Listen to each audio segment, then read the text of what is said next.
Bonjour à tous et bienvenue sur la chaîne des hypersensibles. C'est Claudia Stéphane, hypnopraticienne spécialisée dans la thérapie pour les hypersensibles et les surdoués.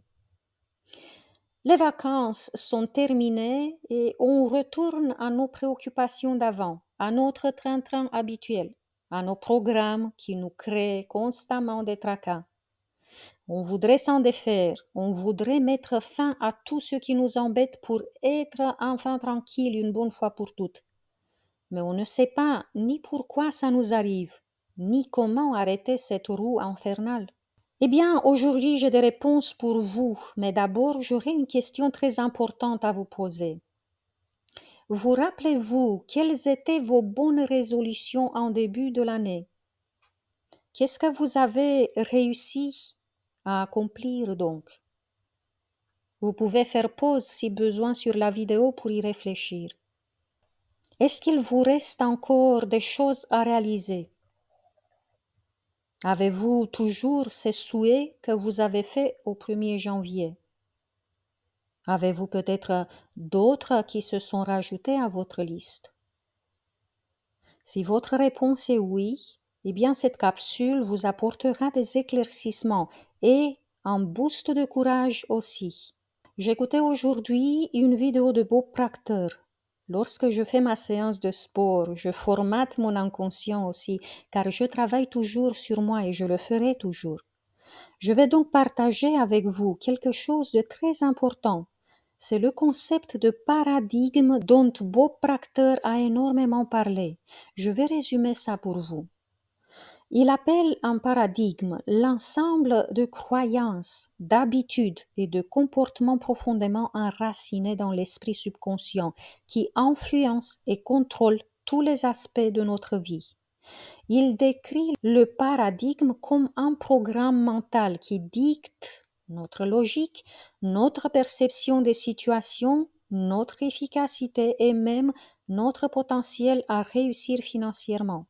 Ce paradigme agit souvent de manière inconsciente, façonnant nos actions et nos résultats en fonction des idées et croyances que nous avons acceptées depuis notre enfance ou même au fil du temps.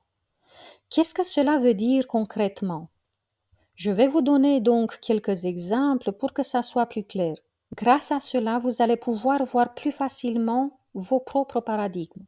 Supposons que pendant toute votre enfance, vous avez entendu votre mère se plaindre du fait qu'elle mange très peu et qu'elle grossit trop vite.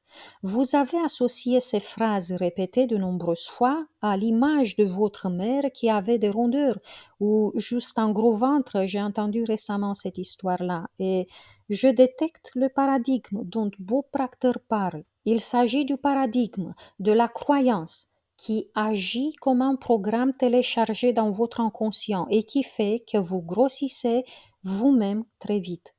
Si vous avez été en plus très fidèle à votre mère, vous pourriez avoir l'aspect de son corps qu'elle détestait et que vous-même vous n'aimez pas non plus.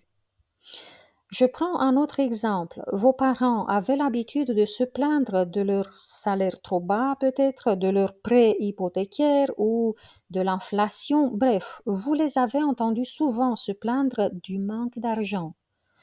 Tout autour de vous, vous avez eu peut-être des gens qui parlaient souvent de leur boulot insuffisamment payé, de leur licenciement, du chômage. Si vous n'avez pas été entouré systématiquement par des gens qui ont réussi, qui avaient beaucoup d'argent, qui étaient prospères, vous avez enregistré une autre croyance qui fait partie de votre paradigme, celle qu'il est extrêmement difficile d'avoir suffisamment d'argent, que c'est dur de trouver un travail qui vous corresponde parfaitement, et vous avez enregistré aussi la peur que vous pourriez à tout moment perdre ce travail qui ne vous convient pas.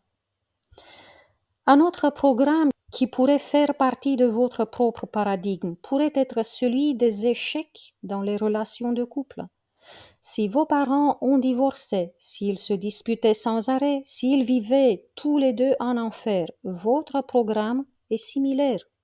Votre croyance est celle qu'il est inévitable d'avoir des conflits, des disputes, des luttes incessantes avec le partenaire de vie. Et à cause de cette croyance, vous serez attiré et vous allez attirer à vous que les partenaires qui vous aident à reproduire ce programme téléchargé par votre inconscient pendant votre enfance. Pour Bob Proctor, changer son paradigme est essentiel afin de transformer sa vie. Il explique que ce processus implique la répétition de nouvelles idées positives pour remplacer les anciennes croyances limitantes et ainsi modifier durablement nos comportements et notre réalité. Et il a raison. D'ailleurs, si vous ne le saviez pas, dans son enfance et pendant sa jeunesse, il a vécu dans la pauvreté. La méthode qui a marché pour lui et qui l'a popularisée est celle de la répétition des suggestions positives. En écoutant Bob Proctor, je me suis rendu compte que sa méthode pourrait ne pas marcher si facilement que ça pour les hypersensibles, qui risquent d'abandonner le processus en croyant que ce n'est pas efficace. Alors, pourquoi les choses sont différentes pour les hypersensibles? C'est tout simplement parce que leurs émotions, en étant plus puissantes, s'ancrent très profondément dans leur inconscient. C'est donc plus difficile de les effacer. Je veux dire par là qu'une personne lambda neurotypique aura besoin de 3 ou 4 semaines pour remplacer une telle croyance, un tel programme négatif, par des suggestions positives répétées chaque jour, tandis qu'un hypersensible pourrait avoir besoin de 2-3 mois, peut-être même plus, pour contrecarrer un tel programme qui, chez lui, est cimenté. Je sais que tout est plus dur pour un hypersensible, mais il y a aussi des méthodes aujourd'hui et des outils plus simples qui contournent le mental, le conscient, parce que c'est pour cela que nous avons besoin de répéter maintes et maintes fois les mêmes suggestions positives pour faire abdiquer le mental qui s'oppose au changement. L'hypnose est justement parfaite pour faire le travail sans que le mental s'en mêle. Beaucoup d'entre vous avaient déjà ma séance d'hypnose pour désamorcer les croyances négatives. Elle est conçue justement pour les hypersensibles.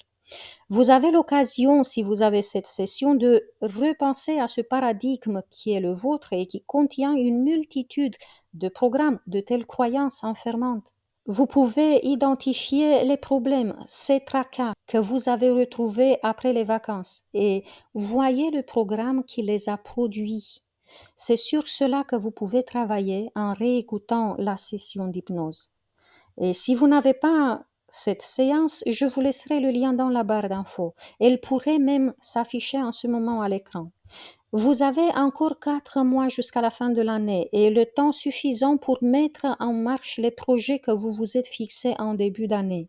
Identifiez ce qui vous a empêché de les matérialiser, voyez la croyance limitante, le programme qui s'est opposé et travaillez sur cela. Bob Proctor souligne le fait que le corps est simplement une manifestation physique de l'esprit. Les pensées générées par l'esprit conscient se transforment en images mentales qui sont ensuite implantées dans l'esprit inconscient. Ce dernier, incapable de différencier la réalité de l'imagination, traduit ses pensées en action à travers le corps. Cela montre à quel point nos croyances et pensées peuvent influencer notre réalité physique et émotionnelle.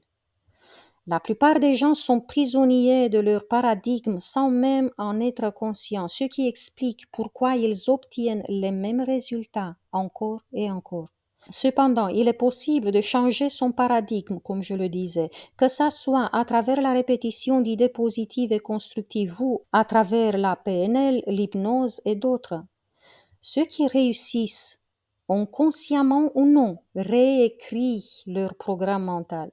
Changer son paradigme, ses propres croyances est une démarche essentielle pour vivre une vie plus légère et pour donner naissance à ses rêves. C'est ce que vous voulez, n'est-ce pas? Ne laissez pas le temps passer sans rien faire pour vous. Merci à tous d'avoir partagé ce moment avec moi. Merci pour vos abonnements, merci pour vos j'aime et pour les petits cœurs que vous me laissez toujours en commentaire. Jusqu'à la prochaine fois, je vous embrasse tous très fort. Prenez bien soin de vous.